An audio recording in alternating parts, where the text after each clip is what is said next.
Bonjour à tous, c'est Gaëz Daydream.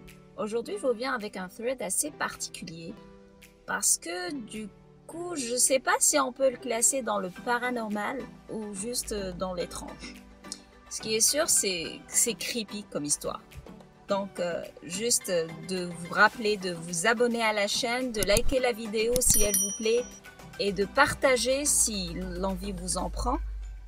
Et sur ce, je ne vais pas faire plus long. Donc, installez-vous confortablement dans votre canapé, éteignez toutes les lumières, mettez vos écouteurs et plongez avec moi dans Horrifique.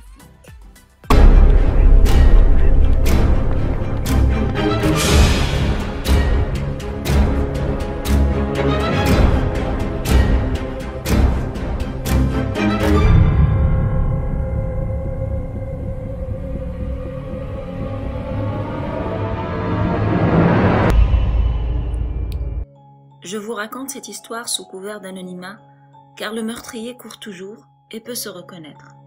Ces événements se sont produits en août 2010, avant que je ne sois à l'université.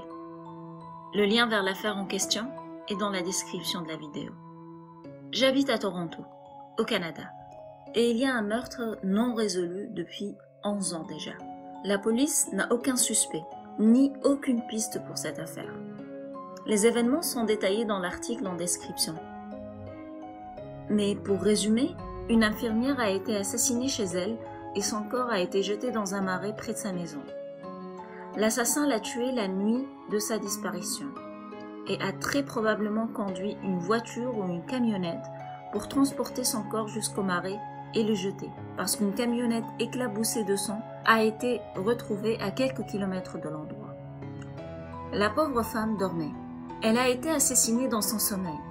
Elle avait un ami de Colombie-Britannique qui lui avait rendu visite et un petit ami qui ont tous les deux été exclus de la liste des suspects. Et maintenant, son petit ami vit dans un autre pays. Vous vous demandez sûrement en quoi ceci a un rapport avec moi. En fait, le mois de l'assassinat de cette femme, j'ai eu un étrange cauchemar. Gardez juste à l'esprit que je n'avais jamais entendu parler de cet incident avant mon cauchemar, car j'étais très occupée à me préparer pour l'université. Aussi, je n'ai regardé aucun film d'horreur qui pourrait expliquer mon cauchemar. Dans ce cauchemar, j'étais un spectateur dans la maison d'une personne. C'était plus comme une chambre d'hôtel. J'ai vu quelqu'un monter à l'étage à cette chambre.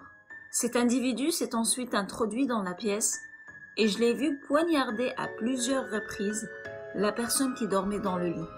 J'ai vu des draps de lit ensanglantés. Et j'ai entendu les cris de détresse et d'agonie de la personne assassinée.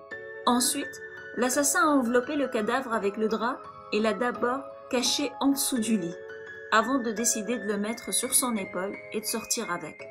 Le meurtrier est monté dans son camion et est parti. Je me suis réveillée en sursaut et je me souviens avoir pensé soulagée « Oh, c'est juste un rêve ». Une semaine plus tard, alors que j'emménageais dans ma résidence, j'ai appris aux nouvelles qu'un meurtre a eu lieu à Orangeville, en Ontario. La façon dont le meurtre a été décrit était étrangement similaire à mon rêve, car la victime a été poignardée au lit et enveloppée dans des draps, et son corps a été déposé près de chez elle.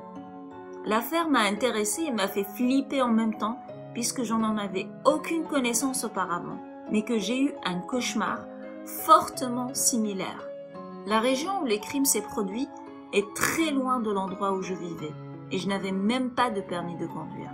À mesure que je faisais des recherches sur ce cas, je devenais de plus en plus livide car tout était exactement comme mon rêve. Les deux victimes ont été poignardées dans leur lit.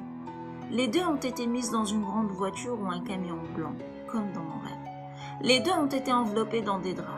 Il y a des raisons pour lesquelles ce cas particulier me hante à ce jour. De un, le crime n'est toujours pas résolu. Pas de suspect, pas de piste, pas de correspondance ADN, pas de motif. Ça fait 11 ans et personne ne sait rien. Alors, comment un adolescent à plusieurs kilomètres de distance a-t-il pu avoir un rêve qui a reconstitué les événements exacts? C'était exactement comme je l'avais rêvé. Deuxièmement, il n'y avait pas de stress ou d'autres facteurs comme regarder des films d'horreur pour me faire ce genre de cauchemar. J'étais super excitée de commencer l'université et d'être seule. Je n'ai regardé aucun film flippant, ou joué à aucun jeu effrayant. Et je n'ai eu de conflit avec personne pour causer suffisamment de stress pour avoir ce rêve. Pourquoi ai-je eu ce rêve en particulier? Quelle en était la signification ou la cause pour moi de voir un tel meurtre dans mon rêve avec autant de détails? Et troisièmement, en fait, plus je faisais ces recherches sur l'affaire, moins je soupçonnais le meurtrier en dehors de moi-même, puisque c'est moi qui ai fait le rêve avant. Je pensais que c'était probablement son ex-petite amie, ou peut-être un meurtrier déjà en fuite, ou peut-être ses voisins ou collègues. Mais il n'y avait pas assez de preuves concrètes pour s'orienter vers un suspect. À mon avis, c'était un crime aléatoire, mais odieux. Je n'avais aucune idée de qui aurait pu être derrière. Mais le pire, et c'est ce qui me hante le plus, c'est qu'à mesure que je faisais des recherches sur le sujet, je commençais à penser que d'une manière ou d'une autre, c'était moi qui avais créé une sorte de mauvaise énergie avec mon cauchemar, ou mobilisé assez de mauvaises ondes dans mon cauchemar pour qu'il se réalise. C'est le seul événement de ma vie qui me hante, il me hantera toujours, car je n'ai aucune explication sur la façon dont j'ai pu prédire en détail un meurtre dans mon rêve. Voilà, c'est la fin du thread. C'est vrai que en lisant l'article aussi du journal justement du meurtre, ça m'a vraiment un petit peu fait travailler les méninges. Ça m'a fait réfléchir, genre, est-ce que c'était juste un coup de chance, tu sais, que ça se ressemble autant, ou est-ce que c'était vraiment un genre de rêve prémonitoire, ou encore, est-ce qu'il a vraiment provoqué cet événement justement à cause de toute la mauvaise énergie que son cauchemar a engendré. J'aimerais bien avoir vos avis dans les commentaires. Je suis impatiente de vous lire et je vous ajoute aussi un petit rappel de vous abonner si ce n'est pas encore fait, de liker la vidéo et de me faire un petit commentaire justement pour me dire votre avis parce que j'adore toujours vous lire. Et je vous dis à très bientôt pour un nouveau thread bien flippant.